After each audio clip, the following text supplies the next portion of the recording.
بسم الله الرحمن الرحيم الحمد لله الذي أنعمنا بنعمة الإيمان والصلاة والسلام على سيدنا محمد سيد الإنس والجان وعلى آله وأصحابه الذين هم أصحاب الرضوان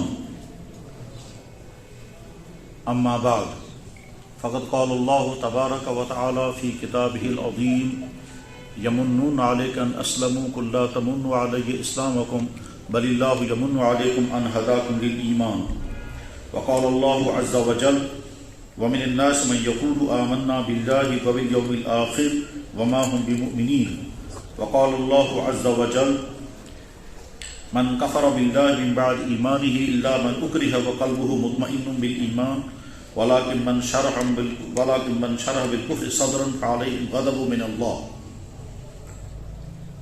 وقال النبي صلى الله عليه وسلم يصبح الرجل مؤمنا ويمسي كافرا ويمسي مؤمنا ويصبح كافرا أو كما قال عليه الصلوات والتسليم صدق الله مولانا العظيم وصدق رسوله النبي الكريم ونحن على ذلك لمن الشاهدين والشاكرين والحمد لله رب العالمين يا رب صل وسلم دائما أبدا على حبيبك خير الخلق كلهم. محترم بزرگوں دوستو، دنیا میں تقریباً ہر انسان چاہے وہ کم عقل ہو یا بہت زیادہ عقل مند ہو، پڑھا لکھا ہو یا کم پڑھا لکھا یا بالکل ہی ان پڑھ ہو، لیکن تقریباً ہر انسان یہ حقیقت اچھی طرح سے جانتا ہے کہ اگر کوئی نعمت اسے مل جائے تو اس نعمت کی حفاظت بھی کرتا ہے اور اس نعمت کو ضائع کرنے والی چیزوں سے خوفزدہ بھی رہتا ہے اور اس نعمت کو بچانے کی فکر بھی کرتا ہے، اور ساتھ میں اس بات کا بھی احساس رکھتا ہے کہ جن چیزوں سے اس نعمت کو نقصان ہونے والا ہو ان چیزوں سے ڈر کر کے رہتا ہے، اور حفاظت کی جو بھی تدبیر اسے اختیار کرنی پڑے وہ کرتا ہے. مال بہت بڑی نعمت ہے جس کے ذریعے سے زندگی کی ساری سرگرمیاں ہیں. ہر آدمی مال کماتا ہے اور جو کماتا ہے اس کے بچانے کی بھی فکر کرتا ہے اور ڈر رہتا ہے کہ اگر کہیں ضائع نہ ہو جائے تو اس کے لیے حفاظت کی جو بھی تدبیریں کرتا ہے، مثلا بینک میں رکھے گا، تجوری میں حفاظت میں رکھے گا، غرض ہے کہ جو بھی حفاظت وہ کر سکتا ہے وہ کرے گا، کیونکہ وہ جانتا ہے کہ اس کے پیچھے میری محنت ہے اور یہ قیمتی چیز ہے. انسان کے جسم میں آنکھ بہت نازک چیز ہے. ہر انسان اپنی آنکھ کی حفاظت کس طرح سے کرتا ہے، چاہے پڑھا لکھا ہو یا ان پڑھ ہو، کرتا ہے. دنیا کی ہر نعمت چھوٹی یا بڑی جس انسان کو حاصل ہو جاتی ہے وہ آدمی اس نعمت کے بچاؤ کی فکر کرتا ہے اور اس نعمت کو جن چیزوں سے خطرہ ہے نقصان پہنچنے کا ان تمام چیزوں سے بچانے کی فکر کرتا ہے. اور اگر کوئی ایسا مرحلہ آ جائے جس سے اس کی نعمت کو نقصان ہونے کا خطرہ ہو تو اس وقت کوشش یہ کرتا ہے کہ کم سے کم اپنی نعمت کو بچاؤں. یہ کامن سینس ہے. عقل بھی یہی کہتی ہے، اخلاق بھی یہی کہتے ہیں، تجربات بھی یہی بتاتے ہیں، اور یہ سمجھانے کی چیز بھی، کیونکہ یہ ایسی حقیقت ہے جو ہر انسان جانتا ہے کہ ملی ہوئی نعمت کی قدر کرو، ملی ہوئی نعمت کی حفاظت کرو، ملی ہوئی نعمت کو خطرات سے بچاؤ، اور اگر خدا نخواستہ کسی جگہ اس نعمت کو خطرہ ہو تو اس وقت چوکنا رہ کر کے اس نعمت کو بچانے کی جو بھی تدبیر تم سے ہو سکتی ہے وہ تدبیر اختیار کرو. یہ ایک تمہیدی گفتگو تھی. حضرات اب غور کریں، اللہ نے اس دنیا میں بے شمار نعمتیں انسانوں کو عطا کی ہیں. سب سے بڑی نعمت جو اس دنیا میں انسان کو مل سکتی ہے وہ نعمت ایمان ہے. اگر ایمان کسی کو حاصل ہے تو دنیا کی سب سے بڑی نعمت اسے مل گئی، اور اگر ایمان حاصل نہیں ہے تو باقی تمام نعمتیں اگر ہیں، دولت، عہدے، عیش کی تمام چیزیں، دنیا بھر کے ٹور، اولادیں، خاندان، سٹیٹس، عزت وغیرہ، وہ ساری چیزیں اگر ہیں تو ایمان سے محروم انسان وقتی طور پر یہاں دنیا میں تو خوشی کے ساتھ زندگی گزارے گا، اگر انجام اس کا تباہی ہوگا، انجام اس کا فرعون، انجام اس کا نمرود، انجام اس کا ابو جہل جیسا ہوگا. نعمت ایمان سے محروم انسان بلا شبہ اس دنیا میں زندگی خوشی کے ساتھ گزارتا ہے، لیکن وہ ناکام ہے. کیوں ناکام ہے؟ اس لیے کہ اس کی زندگی کا خلاصہ یہ ہے کہ جس زمین پر وہ زندگی گزار رہا ہے اس زمین کے بنانے والے کا وہ انکار کرتا ہے. جس زمین سے اگنے والی تمام چیزوں کو وہ کھا رہا ہے اور کھا کر زندگی گزار رہا ہے، اس پیدا کرنے والے کا وہ انکار کر کے زندگی گزار رہا ہے. جس ہوا کے سہارے، جس پانی کے سہارے، جن غذاؤں کے سہارے، جس ہیٹنگ سے فائدہ اٹھا کر، جس صحت سے اور جس دولت سے وہ فائدہ اٹھا کر زندگی گزار رہا ہے، ان تمام چیزوں کے پیدا کرنے والے کے انکار کر کے وہ زندگی گزار رہا ہے۔ اس کی مثال بالکل ایسے ہی ہے کہ ہم کو یہ انسان کسی حویلی میں چلا گیا اور اس حویلی میں اس کے لیے تمام چیزیں مہیا ہیں، کھانے پینے کی ساری چیزیں ہیں، آرام کی ساری چیزیں ہیں، بیٹنگ بھی بہت اچھی ہے، لائٹنگ بھی بہت اچھی ہے، پینلنگ بھی ہے، یعنی اس حویلی میں زندگی گزارنے کی وہ تمام چیزیں جو وہ سوچ بھی نہیں سکتا تھا وہ ساری اس کو مہیا ہیں، اور ان تمام چیزوں سے فائدہ اٹھا رہا ہے، اور آخر میں کہتا ہے جس نے یہ سب کچھ کیا ہے میں اس کو ماننے کے لیے تیار نہیں، نہ اس حویلی کے مالک کو میں ماننے کو تیار ہوں، اور جس نے یہ ساری فیسلٹیز یہاں رکھی ہیں میں اس کو ماننے کو تیار نہیں، مگر فائدہ سب سے اٹھاؤں۔ تو جو انسان ایمان سے محروم ہے، گویا وہ یوں کہتا ہے کہ جس نے یہ زمین بچھائی، جس نے زمین سے ساری چیزیں اگائی، جو ہمارے لیے ہوا اور آکسیجن مہیا کر رہا ہے، جو پانی برسا رہا ہے، جو غذائیں دے رہا ہے، جس نے یہ باڈی دی ہے، جس نے باڈی کی تمام چیزیں دی ہیں، ان تمام چیزوں کا میں استعمال تو کروں گا مگر میں اس کو ماننے کے لیے تیار نہیں ہوں۔ ایسی انسان کے بارے میں اللہ فرماتے ہیں یہ تو جانوروں سے بھی بدتر ہے، انہم الا کالانعام، کہ جو اس دنیا میں زندگی گزارے اور مجھے ماننے کو تیار نہیں ہے وہ جانوروں سے بدتر ہیں۔ کیوں؟ جانور بھی اپنے مالک کو پہچان لیتا ہے، مان لیتا ہے۔ اور ایک جگہ اللہ تعالیٰ شان فرماتے ہیں کہ جو ایمان والے نہیں ہیں اور ایمان قبول کرنے کو تیار نہیں ہیں، یعنی مجھے ماننے کو تیار نہیں اور میرے نبی کو ماننے کو تیار نہیں اور ساری چیزیں میری دی ہوئی استعمال کر رہے ہیں، بدترین مخلوق ہے۔ ان الذین کفروا من اہل الکتاب والمشرکین فی نار جہنم خالدین فیہا اولئک هم شر البریہ۔ حقیقت بھی نہیں، ہم اپنے گھر میں کسی انسان کو لائیں اور اس کی تمام ضروریات پوری کریں، بلکہ اس کے شور سے بھی زیادہ اس کو خوشیاں مہیا کریں، اس کے کھانے کا، اس کے کپڑوں کا، اس کے علاج معالجے کا، اور جو جو اسے چاہیے تھا وہ سب سے زیادہ ساری چیزیں مہیا کریں، اور وہ ساری چیزوں سے فائدہ اٹھا کر آخر میں ہم کو گوٹا دکھا دیں اور کہے کہ میں آپ کو نہیں مانتا، نہ آپ کے گھر کو میں مانتا ہوں۔ ہر آدمی سمجھ سکتا ہے کہ اس آدمی کی حالت کیا ہے۔ سیم اسی طرح سے جو دنیا میں انسان ایمان سے محروم ہے، وہ دوسرے لفظوں میں یہ کہتا ہے اس دنیا کے بنانے والے کو میں ماننے کو تیار نہیں مگر فائدہ اٹھاؤں گا دنیا سے، سورج کی گرمی اور سورج کی شعاؤں سے اور سورج کی ہیٹنگ سے میں فائدہ اٹھاؤں گا، سورج بنانے والے کو میں ماننے کو تیار نہیں ہوں۔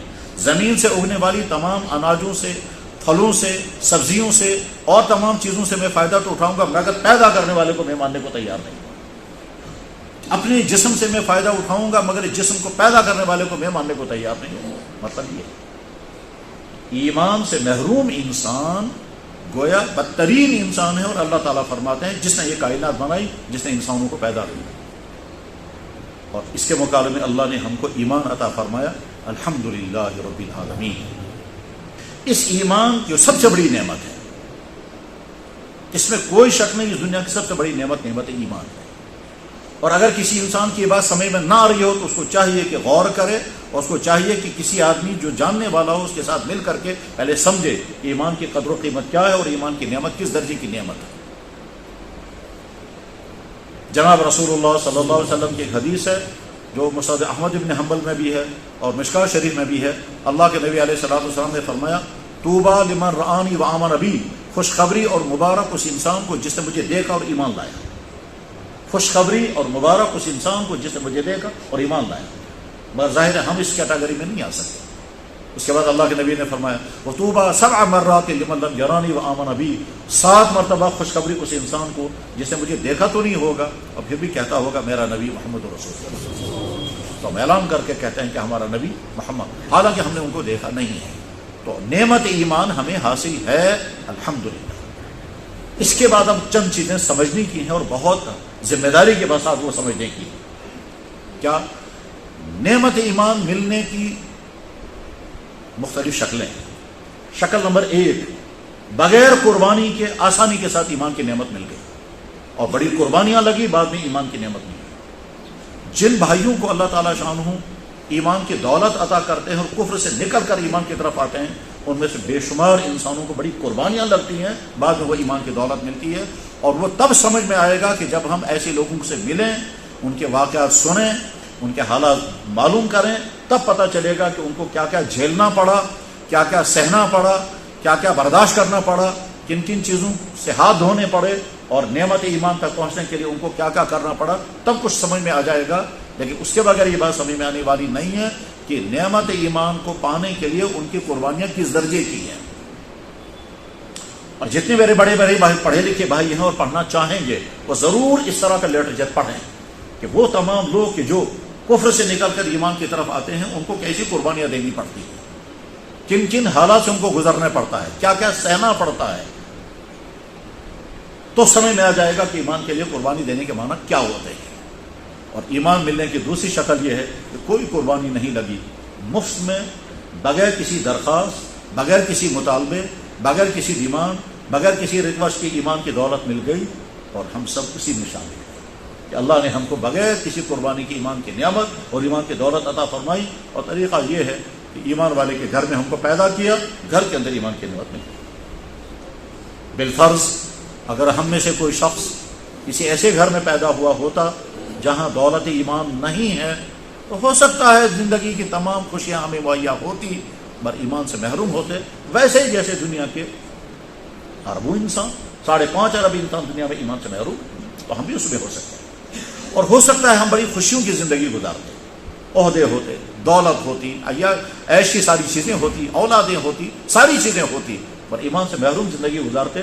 اور یہ بھی ممکن ہے کو پتہ بھی نہ چلتا کہ ایمان سے محروم ہے, اور یہ بھی ہو سکتا ہے کہ معلوم ہوتا ایمان سے محروم ہے. جیسے لاکھوں انسان اس دنیا میں ایسے ہیں جو جانتے ہیں, جو سمجھتے ہیں کہ اللہ حق ہے, محمد رسول اللہ نبی برحق ہیں, اسلام سچا دین ہے, مگر اس تک پہنچنے کے لیے جیسی قربانیاں دینی ہیں وہ قربانیاں دینے کو وہ تیار نہیں. سامنے پہاڑ نظر آتے ہیں کہ ہم اپنی زندگی کے تمام چیزوں سے محروم ہو جائیں گے اگر ہم نے ایمان کی طرف قدم بڑھایا, اس لیے وہ جاننے کے باوجود ایمان کی طرف قدم نہیں بڑھا پاتے. بلکہ ایسے بھی لوگ دنیا میں ہیں جو اسلام پر ڈسکشن ہم سے زیادہ بہتر کرتے ہیں اور ہم سے محروم. ایسے سکالر دنیا میں ہیں جو آج کے ہمارے عالموں سے زیادہ تفصیل کے ساتھ قرآن کو, حدیث کو, سیرت کو, فقہ کو, اصول فقہ کو, اسلامی علوم کو جانتے اور پڑھتے ہیں. یورپ کی یونیورسٹیوں میں ہزاروں ایسے ہیں مگر اس کے باوجود ایمان کی نعمت سے محروم. ہم نے بھی ایک کتاب پڑھی, ہمارے پاس بھی وہ کتاب ہے, حدیث کی ایسی عظیم الشان کتاب, حدیث کی کتاب, کہ دنیا کے تمام محدثین اس حدیث کی کتاب سے فائدہ اٹھا رہے ہیں اور لکھنے والا ایمان سے محروم ہے. ہم بھی اس سے فائدہ اٹھاتے ہیں. اس قدر اہم ترین کام اس شخص نے کیا کہ آج پچھلے تقریباً 50 سال سے دنیا کے تمام حدیث کے ماہرین کتاب سے فائدہ اٹھا رہے ہیں, حالانکہ لکھنے والا ایمان سے محروم. کتاب ہمارے پاس بھی ہے, المعجم المفارس لالفاظ الحدیث. تو غرض میں عرض یہ کرنا چاہ رہا تھا, اللہ نے ہم کو ایمان کی دولت عطا فرمائی ہے, اس میں ہماری کوئی قربانی نہیں لگی, کوئی محنت نہیں لگی. جس دن ہم اس دنیا میں آئے اللہ کو قدرت تھی, اس دن وہ پیدا ہونے والا جو کسی اور گھر میں پیدا ہوا وہ ہمارے گھر میں پیدا ہوتا, اور ہم میں سے کوئی شخص اس گھر میں پیدا ہوتا تو ہم کفر کے عالم میں ہوتے, اور اس گھر میں پیدا ہونے والا بچہ جو ہمارے ماں باپ کے گھر میں پیدا ہوتا وہ ایمان والا ہوتا. اس لیے ہر وقت یہ احساس پیدا ہو جانا چاہیے کہ یا اللہ آپ نے بڑا احسان فرمایا مجھ پر, آپ نے مجھے مشکل امتحان میں نہیں ڈالا. اور وہ مشکل امتحان یہ کہ میں تم کو ایسے گھر میں پیدا کروں گا جہاں ایمان نہیں ہوگا, اور سامنے ایمان اور اسلام سامنے آئے گا. پھر تمہیں ڈیسیژن لینا ہے کہ تم اسی کفر پر رہو گے یا کفر کو چھوڑ کر ایمان کی طرف آؤ گے. اور ایمان کی طرف آنے میں بڑی قربانیاں تمہیں دینی پڑے گی, تم دو گے وہ قربانیاں, تو یا اللہ شاید ہم اس امتحان میں فیل ہو جائیں. جیسے دنیا کے بے شمار انسان فیل ہیں, تو اسے پڑھے لکھے بھی ہیں, سمجھدار بھی ہیں, وہ لوگ بھی ہیں کہ جو اسلام پر ڈسکشن کرتے ہیں, اسلام کو آپ مانتے ہیں, لیکن محروم ہیں اور وہ قدم نہیں اٹھا پاتے. جناب والا جب وہ اسلام پر گفتگو کرتے ہیں اور گفتگو کرتے کرتے وہ سمجھتے ہیں اسلام سے زیادہ یہ تصوف پر گفتگو کرنے والا بعض دفعہ ایسا لگتا ہے کہ بڑے بڑے صوفیہ سے زیادہ معلومات اس کے پاس ہیں, مگر محروم ہے. قرآن پر گفتگو کرنے والا اس طرح سے گفتگو کرتا ہے کہ آپ سمجھتے ہیں کہ بے شمار مسلمان قرآن کے بارے میں اتنی معلومات نہیں رکھتے جتنا یہ جانتا ہے, پر قرآن کا تسلیم کرنے کو تیار نہیں ہے. محمد رسول اللہ کی سیرت پر جامع ازہر میں ایک غیر مسلم نے لیکچر دیا 2.5 گھنٹے کا, اور سارے اشش کرتے رہے اور کہا ایسا لیکچر تو ہمارے جامع ازہر کا کوئی پروفیسر بھی نہیں دے سکتا ہے, لیکن وہ شخص خود ایمان سے محروم رہا. تو اللہ نے ہم کو ایمان کی دولت عطا فرمائی ہے, الحمدللہ رب العالمین. ایمان کے بارے میں پہلی حقیقت یہ ذہن میں رکھنی چاہیے. اور میرے بھائیوں بڑی دردمندی کے ساتھ یہ درخواست ہے, کبھی تنہائی میں بیٹھ کر گہرے سوچ کے ساتھ سوچیں کہ اگر اللہ نے مجھے پیدا کیا ہوتا اس گھر میں جہاں ایمان نہیں ہے تو میں آج کہاں ہوتا. اگر اس وقت میری کوئی عزت ہے اسلام کے نام پر, مسلمان ہونے کے نام پر, میں اگر کسی کا بیٹا ہوں مسلمان ہونے کی حیثیت سے، میں اگر کسی کا باپ ہوں مسلمان ہونے کی حیثیت سے، میں اگر کسی کا داماد ہوں مسلمان ہونے کی حیثیت سے، میں اگر کسی کا شوہر ہوں مسلمان ہونے کی حیثیت سے، میں اگر کوئی عہدہ لیا ہوئے ہوں مسلمان ہونے کی حیثیت سے، یہ ساری چیزیں تو نہیں ہوتی. کسی اور حیثیت سے یہ ساری چیزیں ہوتی، مگر مسلمان ہونے کی حیثیت سے نہیں ہوتی. تو پہلی بات یہ ہے. دوسری بات یہ ہے کہ ایمان کی قسمیں ہیں. ایک ایمان وہ ہے جو ایمان ہے مگر اتنا ڈم، اتنا کمزور، اتنا بے حیثیت کہ گویا ہے ہی.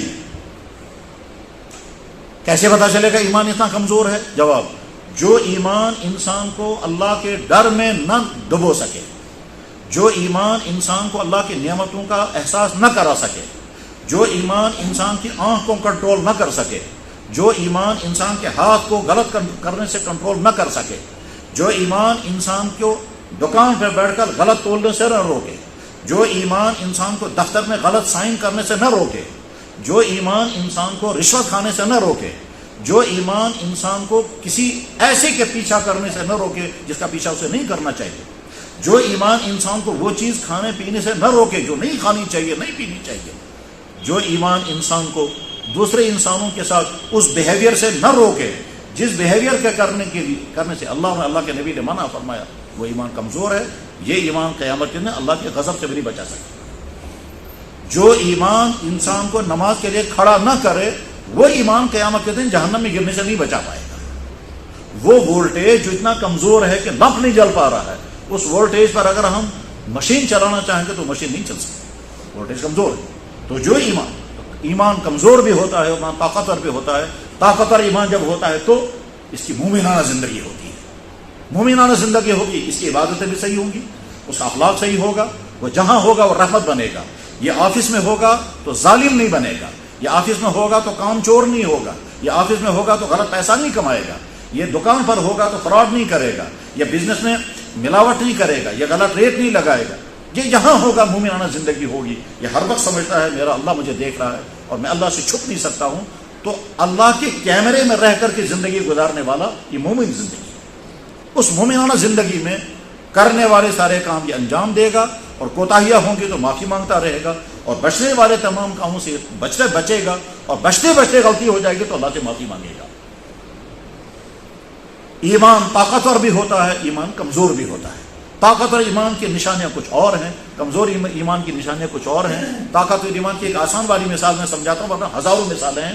حضرت عمر بن خطاب رضی اللہ عنہ امیر المومنین ہیں، اور وہ چونکہ بڑے بیدار مغز انسان تھے تو وہ لوگوں کو چک بھی کرتے رہتے تھے. تو ایک دفعہ ایک دیہات سے گزر رہے تھے یا جنگل سے گزر رہے تھے، ان کے ساتھ کچھ اور لوگ تھے، ان کو آگے بھیج دیا. تو پھر انہیں دیکھا کہ جنگل کے اندر ایک چرواہا بکریاں چرا رہا ہے. حضرت فاروق اعظم نے اس سے جا کر کے کہا، دیکھو بھائی، میں مسافر ہوں اور مجھے بھوک لگی ہے، کسی بکری کا دودھ نکال کر مجھے پلا دو. تو چرواہے نے کہا، جناب بکریاں میری نہیں ہیں، مالک کوئی اور ہے، میں اس کی بکری کا دودھ نکال کر آپ کو نہیں پلا سکتا. اس کو نہیں معلوم تھا یہ فاروق اعظم امیر المومنین ہیں. حضرت عمر خطاب رضی اللہ عنہ نے فرمایا، ٹھیک ہے، پھر ایک کام کرو، تم کو بھی فائدہ ہوگا، مجھے بھی فائدہ ہوگا.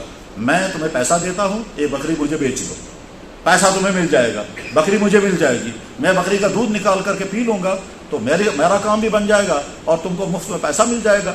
اس کے بعد جب مالک تم سے پوچھے گا بکری کہاں چلی گئی، تم کہنا بھیڑیا کھا گیا. اور ایسا تو ہوتا رہتا ہے، بھیڑیا تو کھاتا ہی رہتا ہے. اس نے کہا، او بھائی صاحب، اپنے مالک کو تو میں کہہ سکوں گا کہ بھیڑیا بکری کھا گیا، میں اوپر دیکھنے والے کو کیا کہوں گا، وہ تو دیکھ رہا ہے. فاروق اعظم نے کہا، بس یہی ایمان. جناب والا، ہم مسجد میں بیٹھے رہتے ہیں، جمعہ پر فتح ہوتا ہے. ابھی پچھلے جمعے میری جگہ مسجد میں جمعہ پڑھا رہا تھا تو خطبے کے دوران کسی شخص نے وہاں سے گھڑی بھیجی. کہا، جناب باتھ روم میں کسی کی گھڑی گری تھی، 10-15 ہزار روپے کی گھڑی ہے اور یہاں لٹکا دی گئی. یہ ہے ایمان.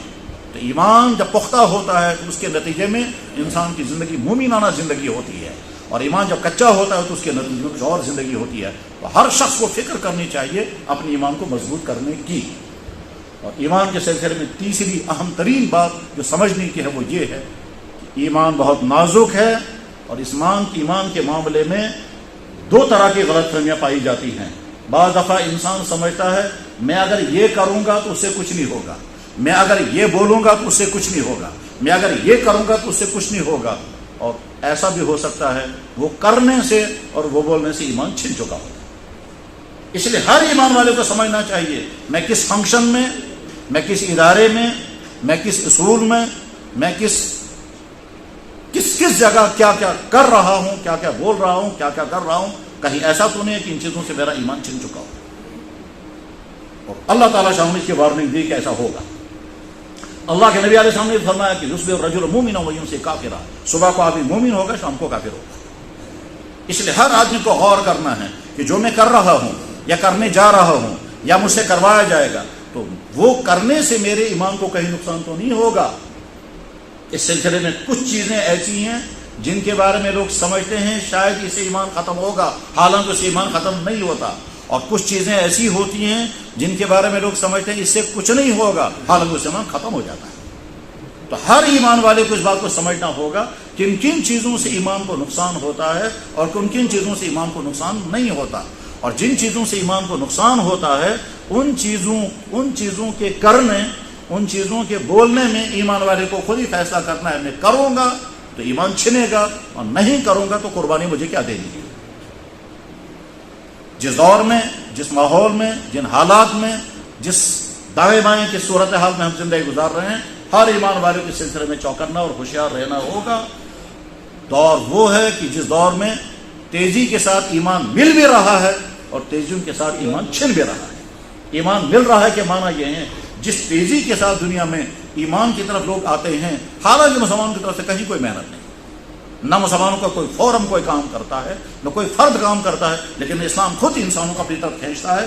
اور اسلام قبول کرنے والوں کے واقعات اور اسلام قبول کرنے والوں کے حالات جب ہم سنتے ہیں اور پڑھتے ہیں، اور جب کبھی اس طرح کا موقع آتا ہے کسی ایسے انسان سے بات ہوتی ہے تو آدمی حیران ہوتا ہے یا جن چیزوں کا ہم بہت معمولی سمجھتے ہیں، جن چیزوں کی مسلمانوں کے یہاں کوئی قدر نہیں ہے، وہ چیزیں کیسی انسانوں کے ایمان کی طرف کھینچ رہی ہیں اور کیسے وہ ایک ایک چیز کو فالو کرتے ہیں. ساری دنیا کا نقشہ یہی. قرآن کریم میں بھی اللہ تعالیٰ شاہ نے فرمایا اے ایمان والو من یرتد منکم عن دینہ فسوف یأتی اللہ بقوم یحبهم ویحبونه.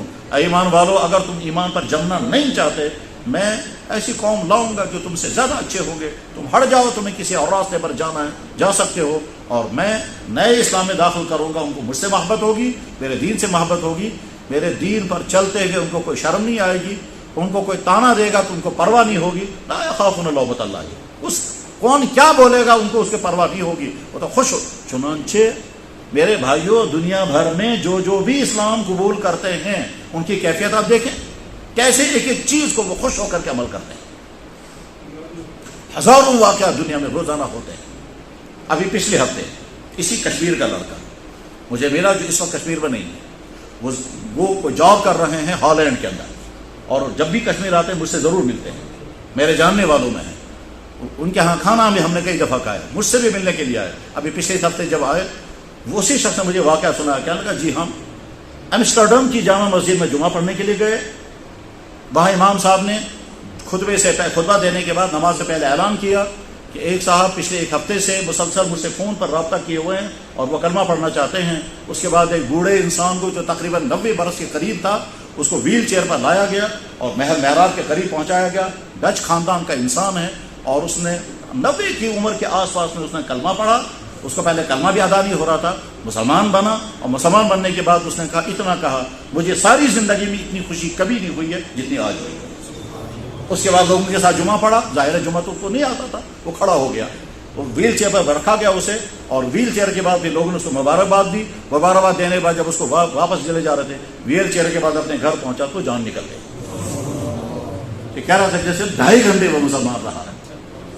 اور پھر شام کو عصر کے بعد اس کے جنازے کا اعلان ہوا تھا. جس کمیونٹی سے وہ پہلے تھا اس کمیونٹی والے تو تیاری کر رہے تھے اپنے حساب سے اس کو کرنے کی، اور چونکہ وہ جمعے کی نماز پر بڑھ چکا، عصر کے بعد سوال پیدا ہوا اس کو مسلمانوں کے مطابق دفن کرنا. یہ مجھے کشمیر کا لڑکا سنا رہا ہے اور یہیں کا ہے وہ، اور اس وقت بھی وہیں ہالینڈ میں ہے، ایمسٹرڈم میں ہے. تو میرے بھائی، دنیا میں اسلام قبول کرنے والوں کی ایک لمبی قطار روزانہ ہوتی ہے اور تیزی کے ساتھ اسلام کی طرف آ رہے ہیں. اور ایمان والوں کو سوچنا چاہیے کہ ہم سے کوئی ایسی غلطی نہ ہو جس کے نتیجے میں ہم سے ایمان چھن جائے. بس میں آیتوں کا ترجمہ کرتا ہوں جن آیتوں کی روشنی میں نے یہ ساری باتیں عرض کی. پہلی آیت اللہ تعالیٰ فرماتے ہیں اے انسانوں، تم اگر یہ سمجھتے ہو کہ ہمارا اللہ پر احسان ہے کہ ہم نے اسلام قبول کیا، تمہارا کوئی احسان نہیں ہے. اللہ نے تم پر انعام عطا کیا کہ تم کو ایمان کی دولت عطا کی. یمنون علیک اسلموا، اگر کوئی احسان جتلاتا ہو اللہ پر کہ ہم نے اسلام قبول کیا، قل یا رسول اللہ کہہ دیجئے لا تمنوا علیہ، مجھ پر کسی کا کوئی احسان نہیں، بل اللہ یمن علیکم ان ہداکم للایمان، اللہ کا تم پر احسان ہے، تم کو ایمان کی دولت نصیب کی۔ دوسری آیت میں اللہ تعالیٰ شان و فرماتے وَمِنَ النَّاسِ مَن يَقُولُ آمَنَّا بِاللَّهِ وَبِالْيَوْمِ الْآخِرِ وَمَا هُم بِمُؤْمِنِينَ، بے شمار لوگ سمجھتے ہیں کہ ہم مومن ہیں لیکن ہمارا اللہ پر ایمان ہے، آخرت پر ایمان ہے۔ اچھی طرح سے سنو، ان کے پاس ایمان نہیں ہے۔ اور تیسری آیت میں اللہ تعالیٰ شان و فرماتے ہیں اگر کسی نے ایمان قبول کرنے کے بعد کفر کر لیا، من کفر بعد ایمانہ، اگر ایمان قبول کرنے کے بعد کفر کیا، فعلیہم غضب من اللہ، تم پر اللہ کا غضب نازل ہوگا۔ اس لیے ہر ایمان والا اس سلسلے میں حساس رہے کہ ایمان کی نعمت ملنے کے بعد میں وہ کام نہیں کروں گا، وہ بول زبان سے نہیں نکالوں گا، وہ حرکات نہیں کروں گا، چاہے وہ میری نظر میں بہت معمولی ہوں، مگر اسلام فیصلہ کر رہا ہے کسی، یہ جناب والا میڈیکل کے فیصلہ کرے گا ڈاکٹر، ہم خود فیصلہ نہیں کریں گے، کسی کون سی چیز ہماری صحت کے لیے مفید ہے اور کس چیز میں کیا سائیڈ ایفیکٹ ہیں اور کون سے بیمار کے لیے کون سی دوائی، اس کا فیصلہ ڈاکٹر کرتا ہے۔ سیم اسی طرح سے ہم خود فیصلہ نہیں کریں گے فلاں چیز کرنے سے ایمان کو کیا ہوگا اور فلاں چیز بولنے سے اسلام کو کچھ نہیں ہوگا اور فلاں فنکشن اٹینڈ کرنے سے وہاں یہ بھی اگر کریں گے اس سے اسلام کو کچھ نہیں ہوگا۔ اس کا فیصلہ خود اسلام سے پوچھنا ہے، خود اپنے فیصلے نہیں کرنے ہیں۔ یہ وہ مرحلہ ہے جہاں امیر المومنین بھی ایمان اسلام کے سامنے سر جھکائے گا، عالم بھی سر جھکائے گا، مفتی بھی سر جھکائے گا، ہر صاحب بڑا یا چھوٹا اسلام کے سامنے سر جھکائے گا، اسلام سے پوچھے گا جناب میں یہ کر سکتا ہوں یا نہیں، اور یہ اگر کروں گا تو میرے ایمان کا کیا ہوگا، اور یہ اگر بولوں گا تو میرے ایمان کا کیا ہوگا۔ اپنی ایمان کی فکر کریں۔ دور وہ ہے جس کے بارے میں قرآن کریم میں بھی اللہ تعالیٰ نے فرمایا، اور حدیث میں نے پڑھی تھی، وہی حدیث سنا رہا ہوں۔ اللہ کے نبی نے فرمایا صبح کو آدمی مومن ہوگا، شام کو کافر ہوگا۔ یصبح الرجل مؤمنا ویمسی کافرا، ایک انسان صبح نکلے گا ایمان کی حالت میں، شام کو جب واپس آئے گا تو کفر لے چکا۔ اور اس کے بعد پھر کچھ لوگ ایسے ہوں گے جن کو پتا ہوگا کہ ہم نے کفر کر لیا، اور کچھ ایسے بھی ہوں گے جن کو پتا نہیں ہوگا۔ بس میں کنکلوڈ کر کے عرض کرتا ہوں، اللہ نے ہم کو ایمان کی دولت عطا فرمائی، الحمدللہ رب العالمین۔ اس ایمان کے پانے میں ہماری کوئی محنت نہیں لگی، اللہ نے ایمان والے کے گھر میں پیدا کیا، گھر کے اندر ایمان کی دولت مل گئی، بمقابلے ہمارے ان بھائیوں کو جن کو بڑی قربانیاں دینی پڑی، بہت ظلم سہنا پڑا، بہت کچھ برداشت کرنا پڑا، بہت کچھ چھوڑنا پڑا، اور بہت کچھ پانے کے لیے بہت دور آنا پڑا، گھر چھوٹا، اولاد چھوٹی، خاندان چھوٹے، اور نہ جانے کیا کیا ہوا۔ ان کی قربانیوں کے بعد ان کو ایمان ملا، ہمیں کوئی قربانی نہیں لگی۔ اپنے اس ایمان کو مضبوط بنانے کے لیے کیا کیا کرنا ہوگا تاکہ ہمیں مضبوط ایمان آئے، اور مضبوط ایمان کے بعد پھر مومنانہ زندگی ہم گزاریں، ورنہ پھر آدمی ایمان والا ہوتا اور زندگی ایسی ان کی ہوتی ہے جیسے غیر ایمان والوں کی ہوتی ہے۔ اور یہ نعمت ایمان اگر مل گئی ہے، اور یقیناً مل گئی ہے، تو ہم اپنے آپ کو خوشقسمت سمجھیں، اور اگر نہیں سمجھیں گے تو نادان ہیں۔ اللہ کے نبی علیہ السلام تو ہم کو 7 مرتبہ مبارکباد کر رہے ہیں کہ جس نے مجھے دیکھا نہیں پھر بھی ایمان لایا، اس کو میری طرف سے 7 مرتبہ مبارک ہو۔ جیسا کہ میں نے حدیث ابھی سنائی اور حوالہ میں نے بتا دیا، مسند احمد بن حنبل میں حدیث ہے، مشکات شریف میں بھی حدیث ہے۔ اور آخری بات یہ ہے کہ ایمان ملنے کے بعد ایسی تمام چیزیں جن چیزوں سے ایمان ختم ہو سکتا ہے، ان تمام چیزوں کو سیکھنا ضروری ہے، جاننا ضروری ہے، ذہن میں رکھنا ضروری ہے، اور خدا نہ خواستہ جب وہ کرنے کا مرحلہ آئے تو اس وقت معذرت کرنی ہے کہ صاحب یہ چیز ہم نہیں کر سکتے، اس لیے کہ اس سے ہمارا ایمان کو نقصان ہوگا۔ میں اس کی مثال سنا کر کے بات ختم کرتا ہوں۔ 2 آدمیوں کی بڑی زبردست دوستی ہے، اور دونوں کالج بچپن سے لے کر کے آج تک دوستی کے ساتھ رہے ہیں، یہاں تک کہ ایک ہی پلیٹ میں کھاتے ہیں، ایک ہی بیڈ میں کبھی کبھی سوتے ہیں، ایک دوسرے کے کپڑے بھی پہنتے ہیں، یہ سب کچھ ہوتا رہا ہے۔ جناب اس کے بعد ان 2 میں سے ایک کی شادی ہو گئی۔ شادی ہونے کے بعد وہ دوست کہتا ہے ہم دونوں دوست رہے، ایک ہی پلیٹ میں ہم کھانے کھاتے رہے، ایک ہی کبھی میں تمہارا کپڑے پہنتا تھا، تمہیں میرے کپڑے پہنتے تھے، ہم دونوں ایک ہی بیڈ میں رہا کرتے، ایک بیڈ میں سویا بھی کرتے تھے، ایک ساتھ ہم رہے ہیں۔ اب تمہاری شادی ہو گئی ہے، میں آج کے بعد بھی تمہارے بیڈ روم میں رات گزارنے کے لیے آنا چاہتا ہوں۔ تو دوست کا جواب کیا ہوگا؟ جناب وہ دور ختم ہو گیا، تمہاری دوستی میری یہیں تک ہے، یہاں سے آگے لمٹ نہیں، اس سے آگے نہیں جا سکتے۔ سیم اسی طرح سے ہم یہ بھی کریں گے، یہ بھی، لیکن یہاں سے آگے ہماری حد ختم ہو جاتی ہے۔ یہاں سے آگے جائیں گے تو ہمارے ایمان کی نعمت چھن جائے گی۔ اللہ ہم کو اپنی ایمان کی قدر و قیمت کی توفیق پہچاننے کی توفیق عطا فرمائے، اور ایمان کی حفاظت کی توفیق عطا فرمائے، اور ایسی مشکل صورتحال سے ہماری حفاظت فرمائے جس میں ہم امتحان میں پڑ جائیں کہ اپنی ایمان کا سودا کریں، یہ ایمان پر جمے رہیں گے۔ وآخر دعوانا ان الحمد للہ رب العالمین برحمتک یا ارحم الراحمین۔